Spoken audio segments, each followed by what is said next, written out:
आज हम बात करने वाले हैं हिस्ट्री की सबसे अनोखी चोरी की, जिसमें रॉबरी कोई आम इंसान नहीं करता, तो आखिर करता कौन है। तो चलिए इस वीडियो के साथ बने रहिए और लास्ट तक जरूर देखिए, आपको बढ़िया सस्पेंस भी देखने को मिलेगा। ये कहानी शुरू होती है अमेरिका के शहर मेडफोर्ड से। ये बात है साल 1980 की। मेडफोर्ड शहर छोटा था पर पैसों के मामले में वेल प्लान था, और इसी शहर में एक बैंक था, डिपॉजिटर ट्रस्ट बैंक। और मेडफोर्ड की जनता को इस बैंक पर बहुत ज़्यादा ट्रस्ट था, इसीलिए वहाँ के लोग अपने जितना भी पैसा है, अपने ज्वेलरीज है, गोल्ड है, जो भी है, वहाँ के सेफ लॉक में ही रखते थे। और ये सेफ डिपॉजिट बॉक्स जहाँ पर रखा हुआ है वो वॉलेट एक किले जैसा है, मतलब कि उसकी दीवारें 50 सेंटीमीटर आरसीसी की बनी हुई है। और इसी वॉलेट के अंदर बैंक का अपना खुद का एक सेफ बॉक्स भी है, जहां पर वो अपने कस्टमर का डिपॉजिट किया हुआ पैसा रखते हैं। इसके साथ ही ये wallet all the modern security equipment से पूरी तरह लैस था, यानी कि सब वो फीचर थे जो एक सिक्योरिटी के पर्पज से इसमें होने चाहिए, साइलेंट अलार्म से लेके बाकी सब कुछ। अब यहाँ पर एंट्री होती है कहानी के मेन किरदार गेरल्ड कैर्नेट की, जो कि मेडफोर्ड सिटी का पुलिस कैप्टन है। जी हाँ, आप सही समझे, इस लूट को किसी और ने नहीं, शहर के रखवाले, जनता के रखवाले पुलिस ने ही अंजाम दिया था। देखिए, इतनी बड़ी चोरी को गेरल्ड अकेला अंजाम नहीं दे सकता था, तो इसके लिए उसने अपने कुछ साथियों का भी सहारा लिया। गेरल्ड शुरू से ही एक भ्रष्ट अफसर था, उसे पता था इस वर्दी और पोजीशन का फायदा किस तरह से उठाना है। और सिर्फ गेरल्ड ही नहीं, उसकी टीम में बाकी लोग जो थे वो भी काफी भ्रष्ट थे, जिसकी वजह से उसे अपनी वर्दी का फायदा उठाने में और ज्यादा आसानी होती थी। गेरल्ड की एक खास बात थी, वो बड़े लोग और अपने भ्रष्ट अफसरों पर कभी किसी भी तरह की कोई उंगली नहीं उठाता था, उन पर कभी कुछ भी पकड़ नहीं बनाता था। इसके अलावा जो छोटे मोटे चोर हैं उन्हें वो हमेशा पकड़ता था, उन्हें सजा दिलाता था, जिसकी वजह से क्या है, लोगों के बीच में उसकी एक अच्छी इमेज भी थी। असल में देखा जाए तो गेरल्ड एक डबल लाइफ जी रहा था, जनता के सामने कुछ और अपने अफसरों के सामने कुछ और। इसके साथ प्रोफेशनल ही नहीं, वो पर्सनल लाइफ में भी डबल लाइफ जी रहा था, क्योंकि बीवी और बच्चों के होते हुए भी उसकी अपनी एक गर्लफ्रेंड भी थी। अब गेरल्ड जो है छोटी मोटी चोरी से तंग आ चुका था, तो 1980 में उसने प्लान बनाया कि वो शहर के सबसे बड़े बैंक डिपॉजिटर बैंक को लूटेगा। और गेरल्ड के इस प्लान में उनका साथ देते हैं उनके एक और भ्रष्ट साथी टॉमी मोरे। अब ये दोनों ही पुलिस अफसर एक बड़ी वारदात को अंजाम देना चाहते थे, ताकि एक बड़ा हाथ लग जाए और लाइफ टाइम के लिए सेटलमेंट हो जाए। देखिए, जो टॉमी था उसका डिपॉजिटर बैंक में अपना एक अकाउंट भी था, और साथ ही उसका अपना एक सेफ बॉक्स भी था, तो वो आसानी से वर्दी पे दम पर भी और एज ए कस्टमर भी वो उस बैंक में आसानी से आ जा सकता था, उस पर कोई संदेह भी नहीं करता था। टॉमी ने सबसे पहले तो बैंक में जाकर सिक्योरिटी का अंदाजा लगाया, सिक्योरिटी के कितने लेयर हैं, कितने लोगों के सेफ बॉक्स हैं, और बैंक का जो वॉलेट है उसके अंदर कैसे घुसा जाए। अब जैसे ही ये सारी बातें टॉमी गेरल्ड को बताता है, तो गेरल्ड को यहाँ पर समझ आ जाता है कि ये चोरी सिर्फ 2 लोगों की बस की नहीं है, उन्हें एक पूरी टीम चाहिए इस वारदात को अंजाम देने के लिए। इसके बाद वो एक और भ्रष्ट पुलिस ऑफिसर को अपने टीम में शामिल करते हैं, जो बेंस को। चौथा मेंबर वो शामिल करते हैं फ्रेंसिक ओलेरी को, जो पेशे से एक चोर है और पहले भी सजा काट चुका है जेल में। इस तरह से उनकी 4 लोगों की एक टीम तैयार हो चुकी थी। अब गेरल्ड को इस चीज की जानकारी थी कि बैंक में एक साइलेंट अलार्म है, मतलब कि बैंक में अगर किसी भी तरह की लूट होती है, कुछ भी होती है, अलार्म सीधा पास के पुलिस स्टेशन में ही बजेगा। तो सबसे पहला काम है इस अलार्म को डिसेबल करना, और उनमें से किसी को भी इलेक्ट्रॉनिक्स की कोई खास जानकारी नहीं थी, तो इसीलिए टीम में एक 5वें सदस्य को भी शामिल किया जाता है, जिसका नाम था बकी बैट। देखिए, बकी बैट को अलार्म सिस्टम का एक अच्छा ज्ञान था, तो इसलिए वो टीम का एक अहम सदस्य बना।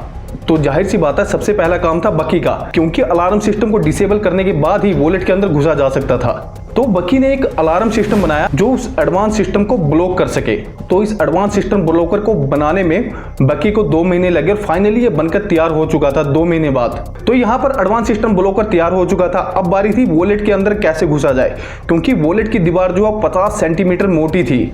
गेरल्ड यहाँ पर यह समझ चुका था कि हम इसे ड्रिल तो नहीं कर सकते, क्योंकि ड्रिल करेंगे तो बहुत ज्यादा टाइम लग जाएगा, और इतना टाइम हमारे पास नहीं है। तो उन्होंने फैसला किया कि इसकी वॉलेट की जो दीवार है उसको डायनामाइट से तोड़ेंगे।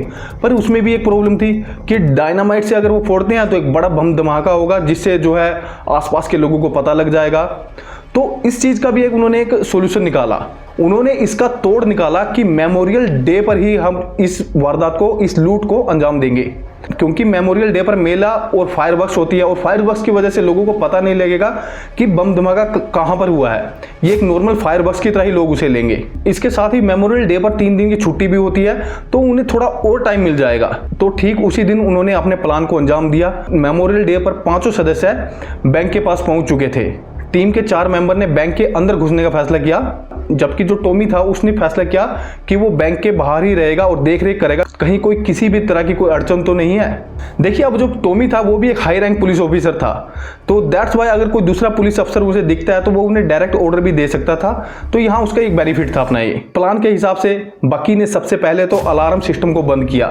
इसके बाद उन्होंने फैसला लिया कि वो वॉलेट की छत को उड़ाएंगे और वहीं से एंटर करेंगे।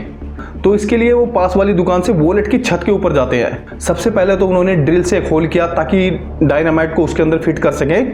तो डायनामाइट को उसमें फिट करने के बाद उनका जो आगे का काम था उन्होंने वो कर दिया। उन्होंने वहाँ पे एक बड़ा सा होल कर दिया। जैसे ही डायनामाइट फटा वहाँ पर एक बड़ा सा होल हो गया। अब वो आसानी से बैंक वॉलेट के अंदर जा सकते थे। इस पूरी प्रक्रिया के दौरान टॉमी उन्हें पल पल की खबर देता था रेडियो से।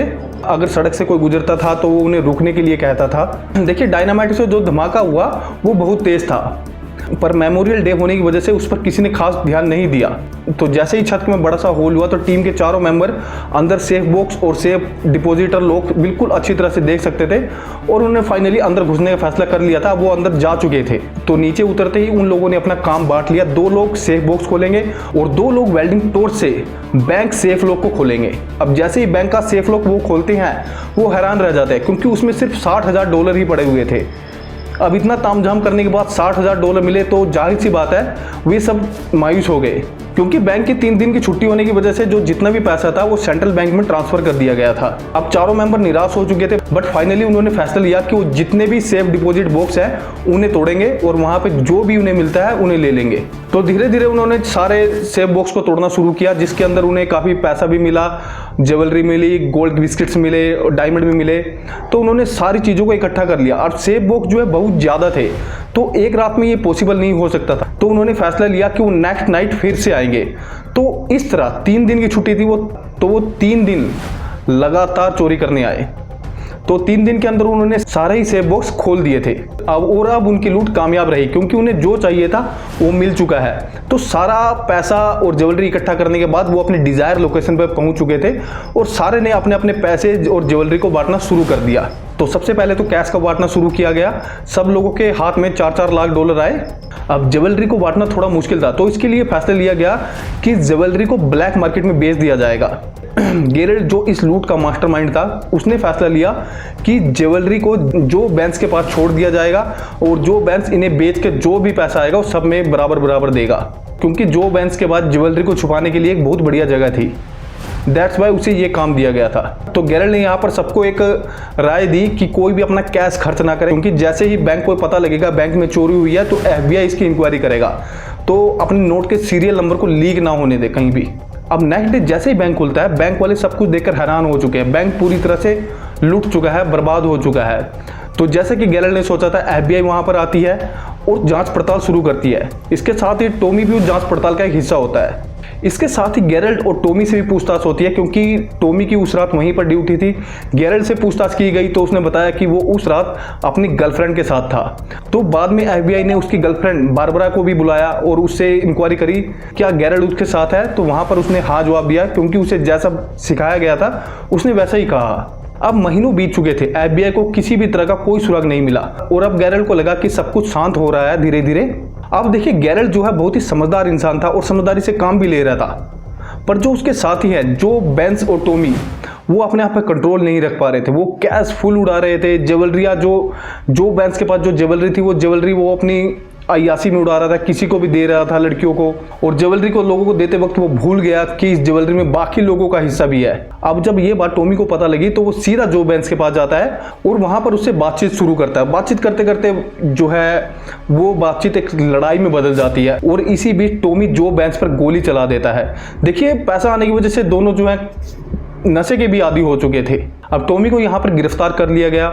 मामला हाई रैंक पुलिस ऑफिसर का था, तो इसलिए स्टेट अथॉरिटी पुलिस को बुलाया गया जो इनसे भी ऊपर थे।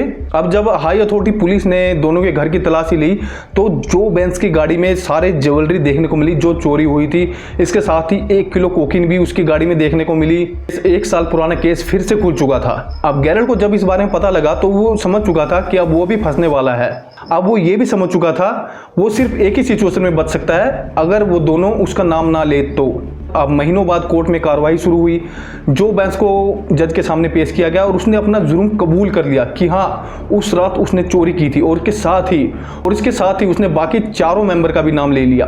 अब देखिए, जो बेंस पे गोली चलाने के कारण टॉमी को तो पहले ही सजा हो चुकी थी अटेम्प्ट टू मर्डर के चक्कर में, और अब पुलिस को जो बेंस से बाकी डिटेल चाहिए थी कि उस वारदात में और कौन शामिल था, क्योंकि सिर्फ जो बेंस की गवाही काफी नहीं थी। अब गेरल्ड का नाम आने से इस केस ने एक नया मोड़ ले लिया था, तो सारी कार्रवाई दोबारा से शुरू की गई। गेरल्ड की जो गर्लफ्रेंड है उसे बुलाया गया, क्योंकि उसकी गवाही काफ़ी इंपॉर्टेंट रखती थी, और गेरल्ड की गर्लफ्रेंड बारबरा से पूछा गया कि उस रात क्या हुआ था, और स्टेट पुलिस ने उसे एक सिक्योरिटी दी और वादा किया कि उसे कुछ नहीं होगा, कि बस आप सिर्फ सच बताइए।